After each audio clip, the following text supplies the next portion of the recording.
문대원의 위클리 매거진.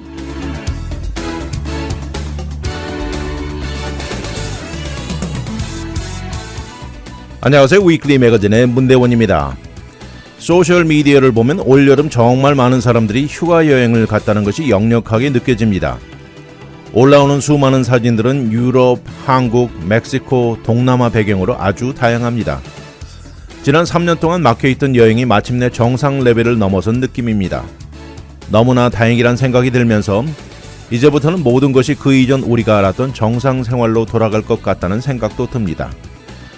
독립기념일 연휴도 지나가고 본격적인 여름에 바닷가로 몰려드는 인파와 활발한 분위기는 마음을 들뜨게 해줍니다. 바로 이것이 여름만이 가져다 줄 수 있습니다. 그런데 막상 7월이 되고 나니 가을 학기가 한층 더 가까워진 것처럼 느껴지는 것도 사실입니다. 여름 동안 재충전하면서 가을에 힘차게 새로운 도전을 할 수 있기를 기대해 봅니다.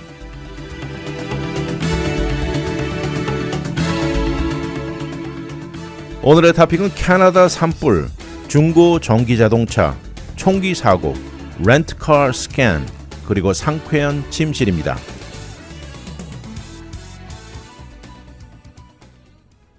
올해 들어서 캐나다에서 수많은 산불이 일어나고 있죠. 이로 인해서 내려오는 연기로 미국 동북부에 끊임없이 내려오고 있습니다. 이번 주에 들어서 또 다른 캐나다 산불이 물결처럼 다시 내려오고 있는데요. 하염없이 내려오는 연기로 인해서 미국의 여름 하늘은 온통 잿빛처럼 어둡기만 합니다. 그런데 이런 문제의 더 큰 우려는 이런 산불의 빈도수는 앞으로 더 커질 것이라는 것. 결국 이것은 기후변화로 인한 문제라는 것입니다. 현재 위스콘신주에서 버먼트주, 또 남쪽으로는 노스캐롤라이나주까지 내려가서 1억 명 이상이 나빠진 공기로 인해서 주의를 요망하고 있습니다. 독립기념일 연휴 동안 공기의 상황은 조금 나아졌다고 하는데요. 이 문제가 지속적으로 우리에게 다가올 전망입니다. 이렇게 저하된 공기의 질은 미국과 캐나다 전역에 영향을 주고 있는데 캐나다 전체에 걸쳐서 무려 500개가 넘는 곳에서 타오르는 산불로 인한 것입니다. 그리고 이 중에 상당수는 도저히 컨트롤이 불가능해서 그냥 탁에 내버려 두고 있는 상황입니다. 현재까지 10개가 넘는 국가들이 캐나다를 돕고자 소방관들을 파견시켜 놓은 상황입니다. 이들은 특히 주민들을 위협하는 산불에 배치되어 있는데요. 이런 상황에 과학자들은 그동안 기후변화로 이런 대형 산불은 더 자주 올 것이라고 말합니다. 이로 인한 독성 연기는 주민들에게 아주 위험하다고 경고까지 해왔던 것이죠. 그런데 우리가 생각하는 것보다 이렇게 많은 산불들 중 상당수가 현재 그냥 활활 탁에 내버려 두고 있습니다. 손쓰기가 거의 불가능하다는 것이죠. 이런 이유는 캐나다 안에서도 지역에 따라서 소방서의 산불에 대응하는 절차 차이는 조금씩 있지만 그래도 한 가지 공통점은 어느 산불을 저지하고 어떤 것은 내버려 두는지에 대한 가이드라인은 똑같습니다. 사람이 살지 않고 도저히 살 수 없는 외딴 지역의 산불은 주로 내버려 둡니다. 이번에 퀘벡 북서쪽의 산불은 도저히 손을 쓸 수 없는 지역으로 주로 내버려 두는 곳이라고 합니다. 손 쓸 방법이 없거나 자원이 풍부하지 못한 상황에 그냥 타도록 내버려 둘 수밖에 없는 옵션이 존재하는 것이죠. 아무래도 최우선은 인간 생명이나 소유물을 먼저 챙겨야 하는 것이고요. 사람을 먼저 보호하고 재산, 또 수로 등을 확보하는 것입니다. 이런 순서로 우선순위가 정해져 있는데 그런 차원의 사람이 사는 곳에서 멀리 떨어진 곳에서는 아무래도 위협하는 상황이 아니라 그냥 타도록 내버려 두는 것이 최선이라는 결정이죠. 이렇게 수천, 수백만 헥타르의 울창한 숲 면적이 활활 타오르고 있는 산불인데요. 근데 이렇게 생각하면 이것이 좀 이상하게 느껴질 수도 있는데 절대 이상한 것이 아니라고 합니다. 캐나다에서 인간이 대응하지 않고 싸우지 않는 산불은 늘 있어 왔습니다. 왜냐하면 이러는 데 들어가는 자원이나 재정적으로 너무 가치가 높기도 하고요. 어떻게 보면 자연 현상과 자연 생태계에 인간이 끼어드는 것이나 마찬가지라고 말합니다. 그렇지만 여기서 나오는 연기는 큰 문제입니다. 인간이 상상하기도 힘든 큰 면적에서 타오르면서 나오는 연기는 절대 우리가 컨트롤하기 힘듭니다. 이런 곳에는 사실 길도 없고요. 그 주위에 어떤 커뮤니티도 존재하지 않는 곳입니다. 이번에 타오른 산불 숫자가 무려 522개가 넘는데요. 이 중에 262개는 컨트롤 없이 마구 타는 캐테고리 안에 들어가 있습니다. 이것은 캐나다 전 지역에 퍼져 있는데 브리티시 콜롬비아에서 알버타, 온타리오, 퀘벡 모두 포함되어 있습니다. 이렇게 외딴 지역은 사람이 살지 않는 이유도 있지만 추가로 이런 곳의 지형도 또 다른 문제입니다. 현재 이렇게 그냥 타게 내버려두는 이유 중 상당수는 소방관이 손을 쓰기 위해서 접근도 어려운 지형이라는 점입니다. 그리고 이런 산불의 규모가 너무 커서 아무리 소방관이라도 사람이 가까이 가기는 너무나 무서운 상황이 많습니다. 이러다가 바람이라도 불면 불 움직이는 속도는 상상을 초래합니다. 한순간 소방관이 불 가운데 갇히는 사례가 너무 자주 나타납니다. 현재 한국을 포함해서요. 미국, 멕시코, 코스타리카, 칠레, 스페인, 호주, 뉴질랜드, 남아공화국, 프랑스 이 모든 국가에서 6월 초부터 소방관을 파견했습니다. 사실 캐나다는 면적도 엄청나게 크고요. 이런 면에 소방서 자원이 풍부하지 않은 나라입니다. 이런 이유 중 하나는 충분한 재정적인 자원이 절대적으로 부족하다는 지적입니다. 캐나다 정부 차원의 산불에 대응하는 소방서에 할애되는 재정이 얼마 되지 않습니다. 그리고 산불이 나고 나면 그때 상황에 재정을 모으곤 한다는 것입니다. 이런 면에 더 철저한 준비를 강조하고 있는 상황인데 산불 상황에 재정이 절대적으로 부족하다는 지적입니다. 한 가지 이런 문제 예방책으로 미리 의도적으로 조그만 풀 같은 불을 지르는 prescribed burn이라고 있는데요. 유림 지역을 매니지하는 방법입니다. 이것은 더 크고 위험한 대형 산불을 예방하는 것인데 캐나다 정부 차원의 이 방법이 사용이 적다고 지적하고 있습니다. 이렇게 미리 태우는 이 prescribed burn의 방식은 이것은 문화적, 환경적이 상당히 중요한 것이라고 합니다. 북미 원주민 인디언 시절부터 수천 년 동안 사용되어 오던 전통적인 방법인데요. 조그만 불을 질러서 산불의 연료가 될 수 있는 풀이나 잡초, 잡목들을 미리 태워버리는 것입니다. 이렇게 해서 나중에 큰 산불을 만드는 여기에 연료 역할을 하는 것을 없애는 것이죠. 또 한 가지 방법이 이런 미리 태우는 것 외에도 대규모의 나무 밀도를 줄이는 thinning도 큰 도움을 준다고 합니다. 그런데 이런 대규모 산불은 생명이 살아가는 지구 이코시스템, 생태계가 정상적으로 이어지는 데 중요한 부분이라는 것입니다. 이렇게 산불이 나면요, 산불은 토질 안에 영양분을 다시 생성시키고 이렇게 해서 식물들 새로이 싹트는 germination에 도움을 줍니다. 또 썩어드는 물질들을 청소해주는 중요한 역할을 해온 것이죠. 그런데 만약 이런 자연적인 산불이 없다면 오히려 풀이나 잡초들이 너무 크게 성장하면서 미래에 더 큰 불을 초래할 수 있다는 것이죠. 캐나다 대부분의 면적은 북부 한대 수림이라고 부르는 Boreal Forest로 형성되어 있습니다. 이것은 전 세계에서 최고 규모라고 하는데 자연적인 생물 궁계가 유지되어 오는 곳인데 그만큼 인간의 발자국이 미치지 못한 곳이 많다는 것이죠. 캐나다 생태계 안에는 전 세계에서 이 스프루스나 침엽수, 전나무라고 부르는 펄들이 무려 3분의 1이나 존재하는 곳입니다. 그런데 이곳들은 자연 산불에 의존하는 곳입니다. 모든 생물들은 산불 안에서 존재하고 진화해 왔다는 것입니다. 그래서 어떻게 보면 산불은 필수적인 요소라는 것이죠. 이렇게 노랗고 검정 하늘 기록이 이 길게는 1700년대까지 기록되어 있습니다. 이렇게 오랜 역사를 가지고 있는 캐나다 산불은 최근에 지구 기후변화로 그 빈도수가 높아진 것이 역력합니다. 이렇게 점점 더 자주 다가오는 거대한 캐나다 산불로 양 국가들이 내려오는 연기로 좋지 못한 공기를 마시는 그러면서 수억 명 주민들에게 피해를 미치고 있습니다. 요새 주위에 다니다 보면 전기자동차가 엄청나게 늘어났죠. 그러다 보니까 이제 중고 전기차도 시중에 많이 나와 있습니다. 지난해 모든 중고 자동차 가격이 크게 뛰어올랐었는데 이 중에서도 전기자동차도 예외는 아니었습니다. 근데 이제는 상황이 좀 나아졌는데요. 이 자동차 전문 사이트인 에드먼즈에 나온 데이터를 보면 중고 쉐비 볼트가 2022년에는 25,620달러로 올라 있는데 올해 이것이 24,104달러로 조금 내려갔습니다. 또 중고 현대 코나도 작년에 33,146에서 올해는 28,218로 올라 있고요. 테슬라 모델 S 역시 작년에 79,157에서 이제는 61,137달러로 떨어졌습니다. 이런 상황이다 보니까 중고 전기 자동차에 좋은 옵션이 될 수 있다는 것이죠.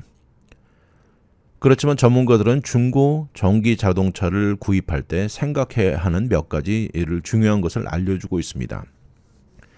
그 중에 첫 번째가 단연코 배터리 수명인데요. 이것이 추천하는 것 중 가장 중요합니다. 중고 전기 자동차를 사기 전에 배터리 인스펙션을 권하고 있습니다. 이것은 약 $100에서 $200 정도 드는 비용이라고 하는데 이 인스펙션이 충분한 가치가 있다고 합니다. 지금 이 자동차에 있는 배터리의 결함 여부를 확인하면서 좋은 상태라는 것을 알게 해준다는 것이죠. 이런 것들은 배터리의 용량이 얼마 정도 남아있는지, 그리고 이런 사실은 앞으로 언제쯤 가서 새로운 배터리로 교체를 해야 할지 아이디어를 주는 것이죠.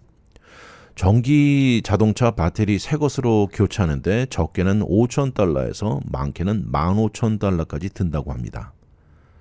근데 사실 어디든 사용되던 배터리라는 것 자체는 새 것에서부터 서서히 시간이 가면서 용량이 줄어들게 돼 있죠. 평균 1년에 2%씩 감소한다고 나와 있는데요. 한번 충전하고 또 갈 수 있는 전기 자동차 거리, 레인지가 줄어드는 것을 느낄 수 있습니다. 그리고는 결국에 가서는 최종적으로 새로운 것으로 교체하게 돼 있죠. 이렇게 전기 자동차에서 새 배터리로 바꾸는 것은 어떻게 보면 가솔린 자동차 엔진이나 트랜스미션을 새 걸로 바꾸는 격이죠. 그런데 이런 면에 올해 말 정도 나온다고 나와 있는데요. 이 전기 자동차 가치를 따질 수 있는 밸류에이션 도구가 있습니다. 이것은 Cox Automotive에서 나오는 것인데 이 배터리 캐파시티를 온라인으로 알 수 있게 해주는 것인데 이렇게 전기 자동차 배터리 점수를 주게 됩니다. 1점에서 5점 사이의 점수가 나온다고 하는데 이런 것이야말로 중고 전기차 마켓에 이런 투명한 정보를 제공하는 것은 엄청난 혁신을 가져올 것이라고 내다보고 있습니다.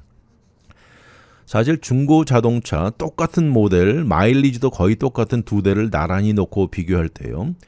하나는 뜨거운 지역에서 살면서 몰고 다니는 경우 기온이 적당한 지역에서 달리는 것과 비교하면 한층 더 배터리 수명이 짧다고 합니다.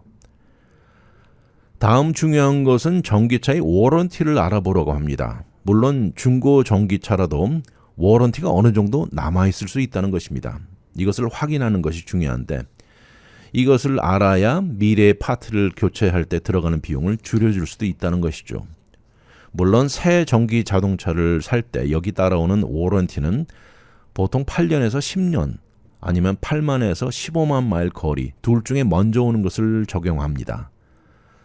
그래서 남아있는 워런티를 알아보려면 이 매니팩처러 웹사이트에 들어가서 확인이 가능하다고 하네요. 또 세 번째 중요한 것은 세금 인센티브입니다. 요새 전기 자동차 살 때 주는 텍스 인센티브 상당히 크죠. 물론 새 전기 자동차 인센티브가 가장 많은 것은 사실인데 그렇지만 중고 전기차의 인센티브도 있습니다.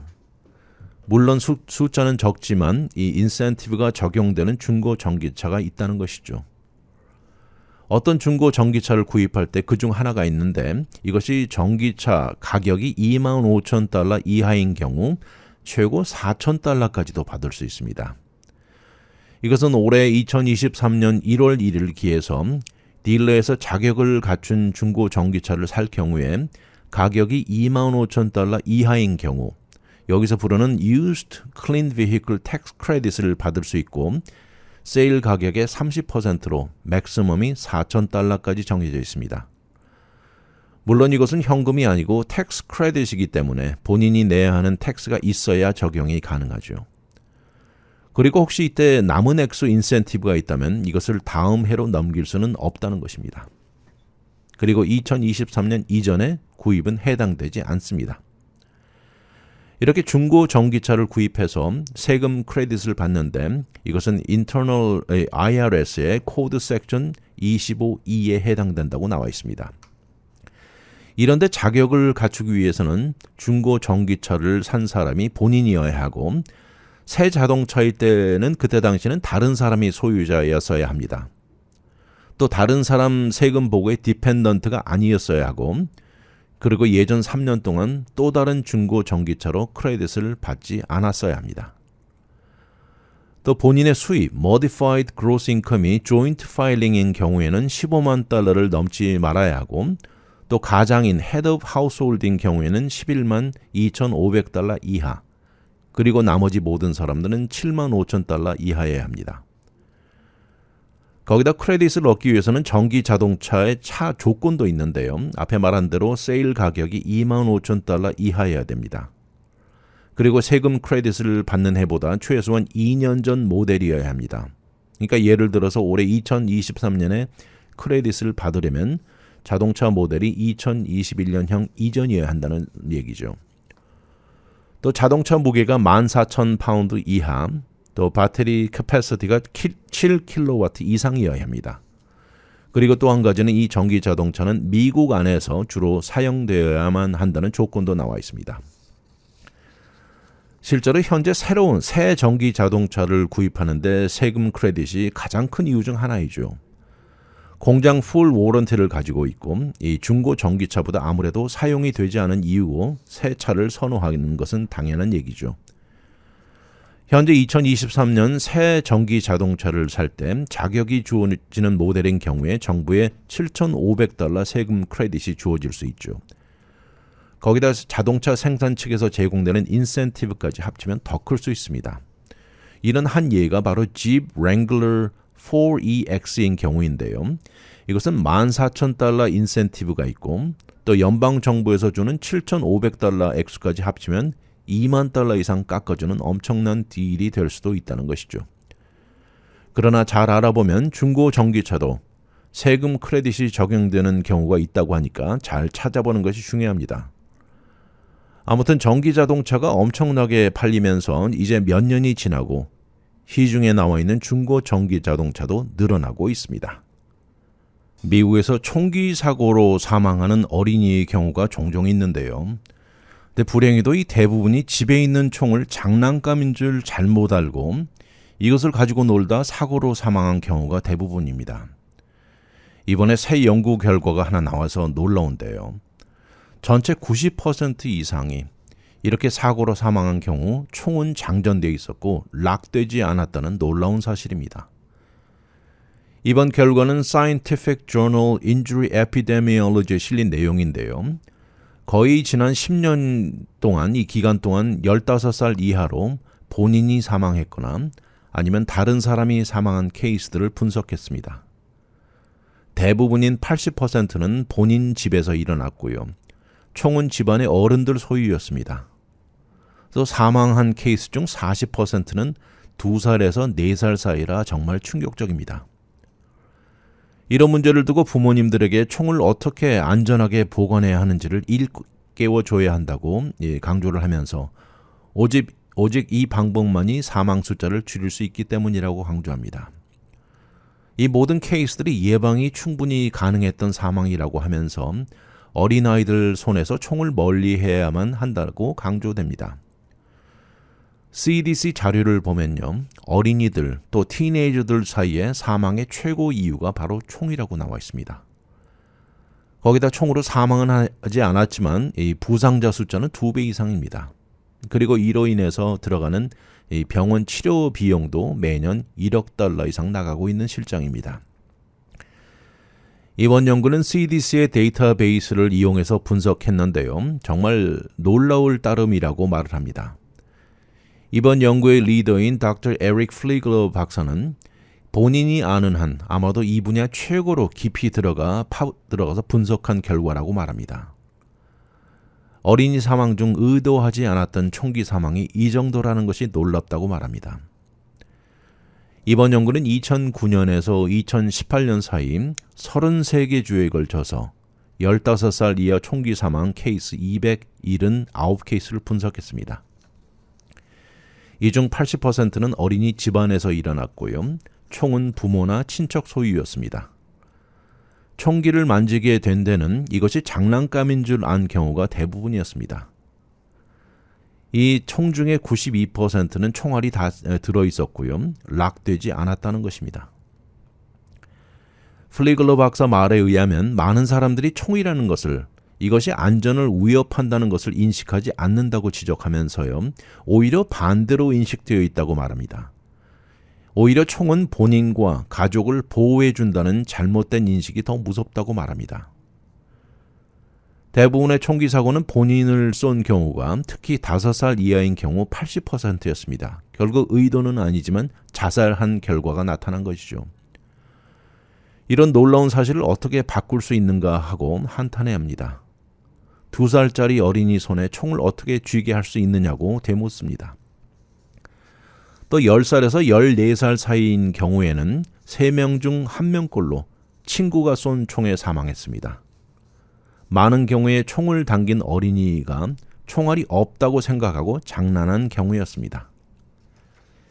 이번 결과를 보고 에모리 의과대학 응급실 교수인 Dr. 크리스 리스 박사는 본인이 매일 응급실에서 겪는 사실을 확인한 결과라고 말하면서요. 응급실에서 어린아이들을 자주 본다고 말합니다. 많은 경우 2살, 3살짜리가 실려 들어오는데 총기 사고로 들어오는 것이라고 말하면서 이 총의 발이나 머리, 가슴 등 아무 패턴 없이 총을 맞고 들어오는 어린이들을 자주 본다고 합니다. 아이들은 총이란 것이 무엇인지, 이것이 어떤 일을 일으키는지 모르는 데서 일어난 사고들이라는 것이죠. 총을 쏜 어린이 중 92%와 총을 맞은 어린이 중 80%는 남자아이들이었습니다.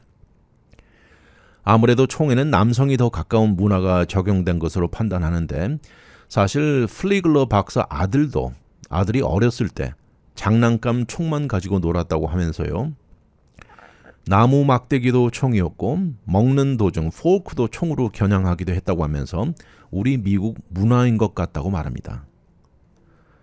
이런 문제를 두고 전문가들은 예방이 최고라고 강조하면서 어른들이 절대적으로 총기 사고를 방지해야 한다고 합니다. 모든 총기는 아이들 손이 닿지 않는 안전한 곳에 잠궈 놓아야 한다는 것이 첫 번째고요. 절대 잠그지 않고 감추어 놓기만 하는 것은 더 큰 비극을 초래한다는 것입니다. 이것은 마치 홀리데이 선물을 감추어 놓는 것이나 마찬가지라고 말하면서 호기심이 많은 아이들을 오히려 더 자극한다는 것이죠. 그리고 아이들은 신기하게도 꼭 찾아낸다고 합니다.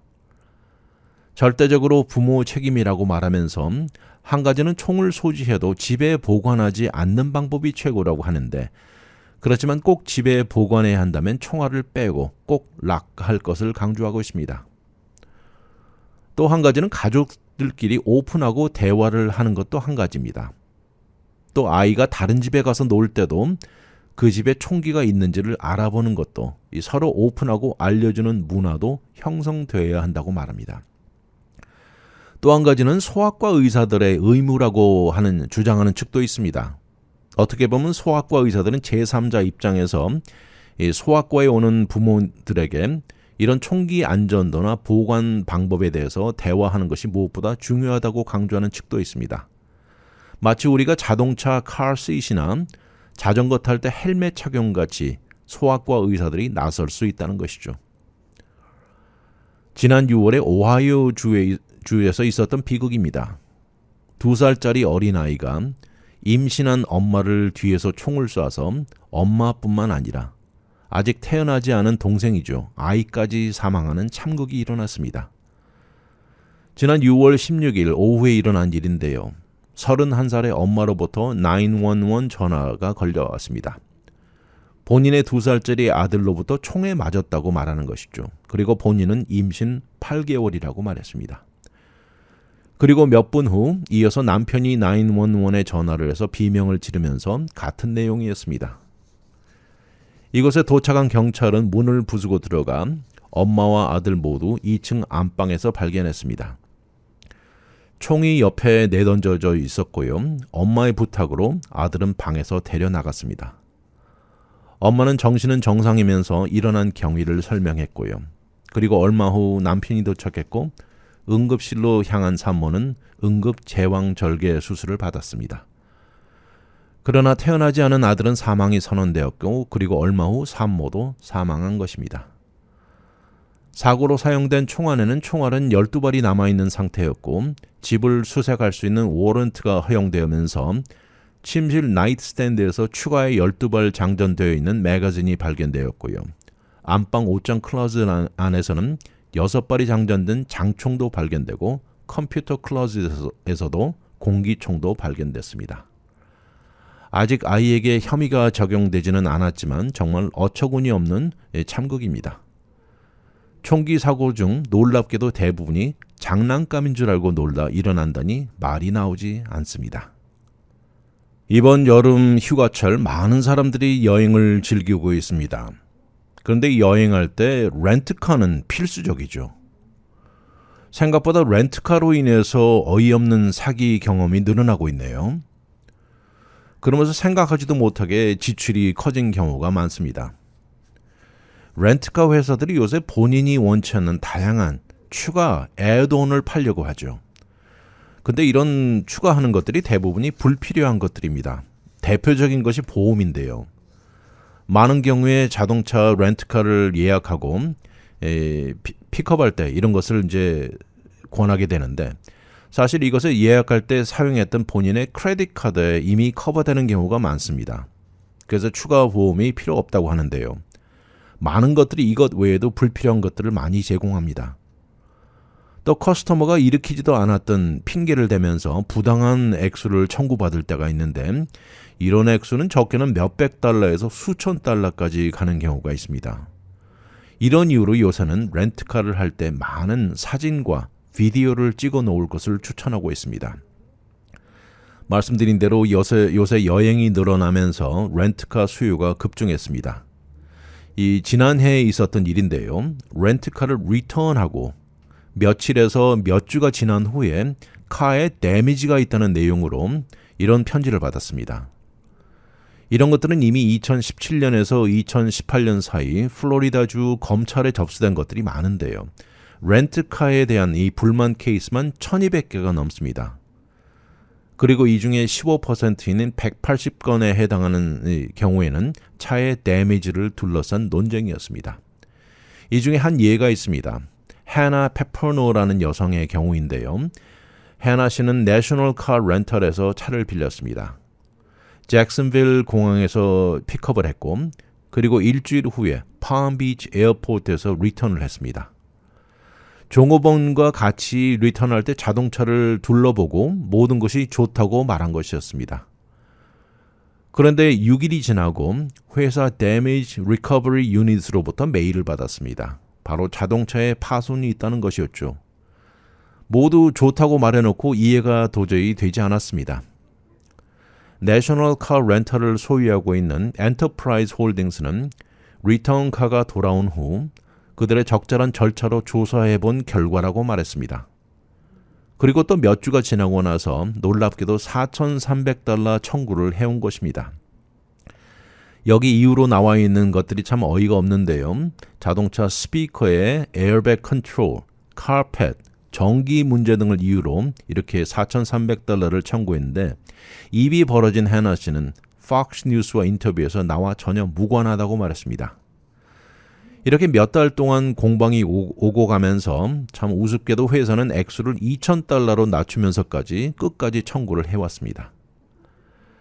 현재 엔터프라이즈가 운영하는 모든 렌트카 회사들 커스터머 만족도 판단에서 최악 점수인 F점수를 받고 있습니다.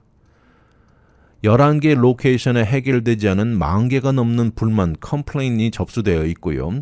플로리다주 서부 지역 전체에만 135개가 불만이 접수되어 있습니다. 이런 어이없는 일을 피하려면 우리가 할 수 있는 것은 오직 많은 사진과 비디오를 찍어 놓는 것입니다. 이것은 렌트카를 픽업할 때 그리고 리턴할 때 마찬가지로 다 찍고 녹화해 놓을 것을 권하고 있습니다. 또 이런 것이 픽업한 장소와 리턴하는 장소가 다른 경우에는 더 절실합니다. 또 리턴할 때 보면 아주 신속하게 하는 아주 빠른 rapid return인 경우가 있는데요. 이럴 때는 주위에 아무도 확인하는 사람이 없는 경우가 있습니다. 그래서 이럴 때는 이런 사진과 비디오가 더 중요합니다. 그리고 한 걸음 더 나아가서 리턴할 당시에 에이전트가 확인하고 데미지가 없다고 서류에 쌓이는 경우에도 어처구니 없게 차에 데미지가 있다고 나중에 청구가 날라올 때도 있다는 것입니다. 이러니 사진이나 비디오가 증거가 없다면 어이없이 비려 돈을 내야 하는 경우도 분명히 생길 것입니다. 좀 어떻게 보면 사기극인데요. 이것을 알면서도 거대한 회사의 말도 안 되는 억지에 당할 수가 없는 경우 울며 겨자 먹기로 내는 경우도 있습니다. 그러나 본인이 리턴할 당시 아무 데미지가 없었다고 상황을 증명할 증거가 있으면 상황은 달라질 수 있다는 것이죠. 실제로 이런 증거를 제시했을 때 렌트카 회사들이 물러난 경우도 있다는 것입니다. 이런 차원의 사진을 찍는 것이나 비디오를 녹화하는 것 절대 어렵지 않습니다. 렌트카를 픽업하는 순간 사진이나 비디오를 찍어 이것은 픽업 당시 데미지가 있다면 이것이 증명될 것이고 리턴할 때도 똑같이 해놓는 게 좋습니다. 돌려줄 때 상황도 픽업할 때와 다른 점이 없다는 것을 확인하고 녹화와 사진을 찍어 보관하는 것입니다. 사진을 찍을 때는 자동차의 모든 앵글을 넣어야 하고요. 안과 바깥 모두 찍어야 합니다. 사진도 중요하면서 돌아가면서 비디오가 더 좋을 수도 있습니다. 먼저 바깥을 동그랗게 돌면서 한 바퀴 전체를 찍어 놓고요. 자동차 전체가 늘 보이게 찍는 것을 추천합니다. 이어서 자동차 위 지붕과 아래까지 찍는 것을 권하고요. 그 다음은 자동차 안도 찍어야 합니다. 앞좌석, 뒷좌석, 트렁크까지. 이런 이미지들과 렌트카 회사가 이슈한 영수증 등은 최소한 6개월은 보관할 것을 권하고 있습니다. 이것이 복잡하고 많은 것 같지만 실제로 이것을 해보면 단 몇 분이면 가능합니다. 이 몇 분이 만에 하나 수천, 수백 달러를 절약하게 해줄 수 있다는 것 충분한 가치가 있는 것이죠. 이렇게 렌트카에 데미지가 없다는 사진과 증거를 남겨놓는 것도 중요하지만 보험이 있다는 것도 중요하긴 합니다. 본인의 크레딧 카드가 커버하는지 확인이 중요하고요. 사전에 크레딧 카드 회사와 확인이 하는 것이 현명할 것입니다.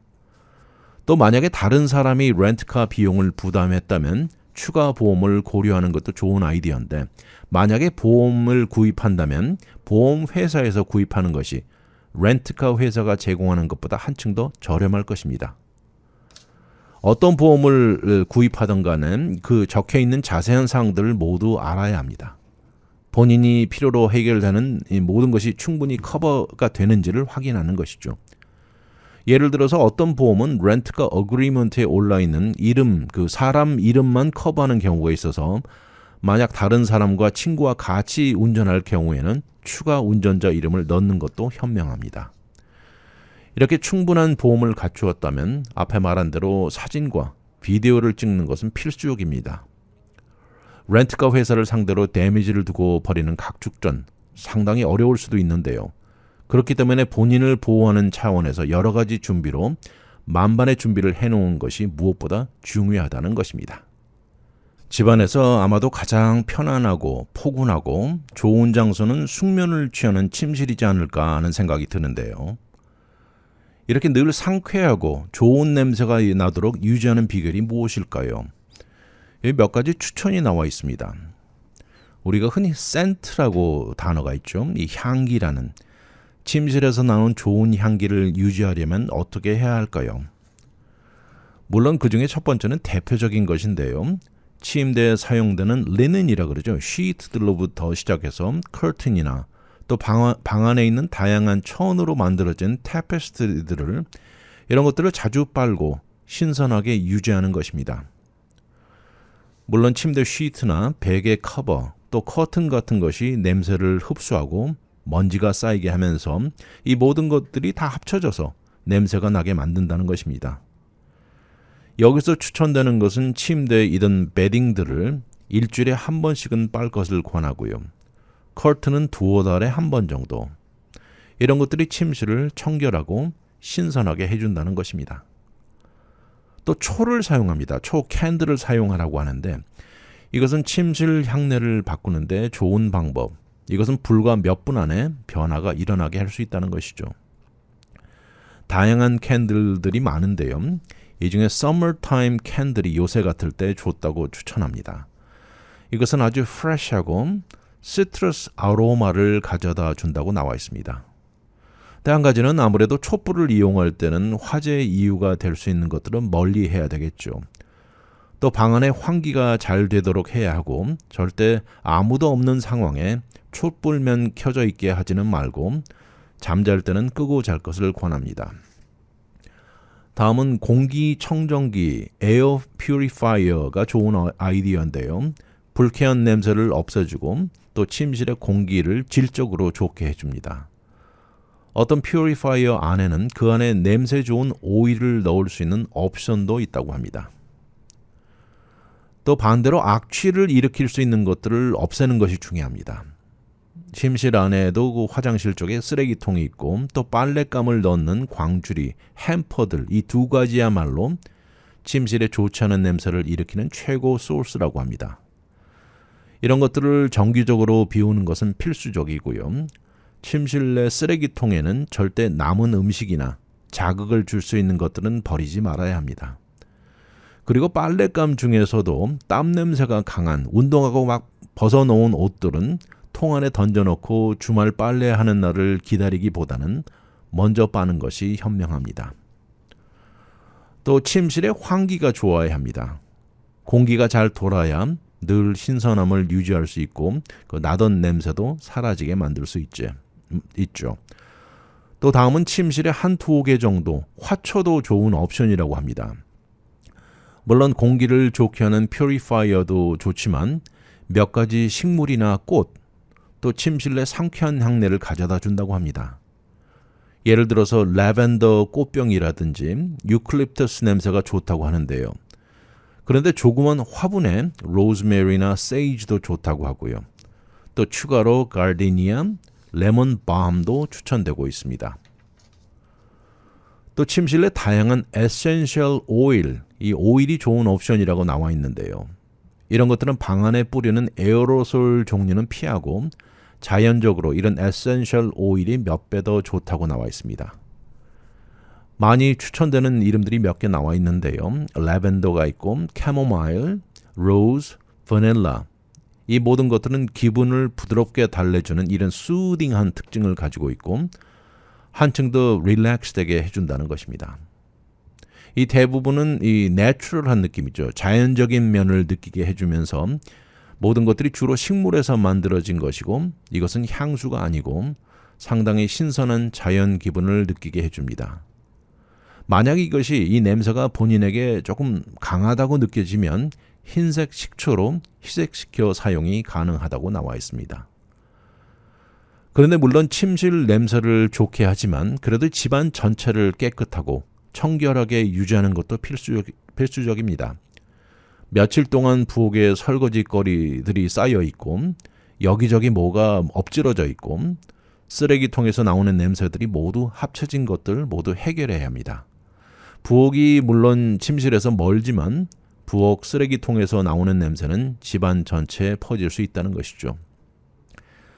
이럴 때 특별한 향내 내는 것이 필요한 건 아닙니다. 설거지 할 걸 다 하고 부엌은 물론이고요. 화장실들 안에 모든 공간들을 닦고 표면을 건조하게 만드는 것이죠. 이런 것들은 냄새를 없애는 데 중요하기도 하고 곰팡이 같은 밀두 냄새를 없앨 것입니다. 창문을 자주 열고 최소한 하루에 한 번은 20분 이상 열고 환기할 것을 권합니다. 어떨 때는 팬을 이용하는 것도 좋은 옵션이라고 나와 있는데 특히 부엌에 최적입니다.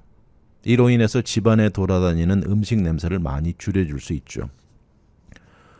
어떤 경우에는 나쁜 냄새를 빨아먹는 베이킹 소다가 추천되고 있습니다. 이것은 자연적으로 냄새를 흡수하고 중성화시킨다고 나와 있고요. 그래서 이것을 방 안에 그릇이나 병 안에 넣고 베이킹 소다를 넣고 놓는 것이 중요합니다. 그리고 때에 따라서는 카펫이 있는 경우에 베큐um 하기 전에 베이킹 소다를 뿌리고 베큐um할 것을 권합니다. 이것은 냄새를 많이 빨아먹고 흡수합니다. 또 베이킹 소다는 냉장고 안이나 쓰레기통 안에 아예 넣어두는 것도 한 가지 방법입니다. 정기적으로 매트레스와 침대 아래에 두는 깔개, 이 러그를 베큐um하는 것을 추천하고요. 일주일에 한 번 아니면 최소한 2주에 한 번은 추천합니다. 이런 것들이야말로 침실이 한층 더 신선하고 청결한 느낌이 들게 해줄 것입니다. 베큐um하는 것은 사실 이 냄새도 없어주지만 이 머리카락이나 먼지, 다양한 부스러기 조각들을 모두 없애주면서 이런 모든 것들이 합쳐가지고 이 침실에 모아지면서 생각지도 못했던 냄새가 쌓이고 나는 것입니다. 이런 것들이 다 쌓이기 전에 적절하게 청소하는 것 아주 중요합니다. 상쾌하고 신선한 침실을 유지하시고 기분 좋게 숙면 취하시기 바랍니다.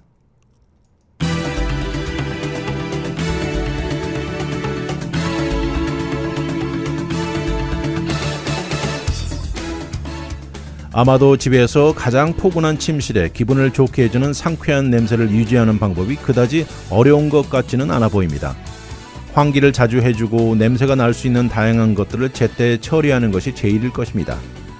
그런데 생각보다 침실 안에서 식물이나 다양한 오일도 한몫한다는 것이 새롭습니다. 방 안의 침대도 그렇지만 커튼이나 양탄자들이 냄새를 흡수하면서 상쾌함을 줄이는 이유가 될 수 있다는 것입니다. 그러나 침대 시트는 몰라도 커튼을 자주 세탁하는 것은 절대 쉬운 일이 아니지만 그래도 한 번씩은 신경을 써야겠다는 생각도 듭니다. 우리가 바쁜 하루 생활을 마치고 숙면을 취하는 침실에 상쾌함과 신선함이 늘 우리를 반겨주기를 바라는 마음입니다. 위클리 매거진은 인터넷을 통해 다시 들을 수 있습니다. radiokorea.com에 들어와 다시 듣기를 누르시고 편안한 시간에 들으십시오. 또한 위클리 매거진을 유튜브에 들어와 RKTV1540을 통해서도 들을 수 있습니다. 지금까지 위클리 매거진 진행의 문대원이었습니다. 감사합니다.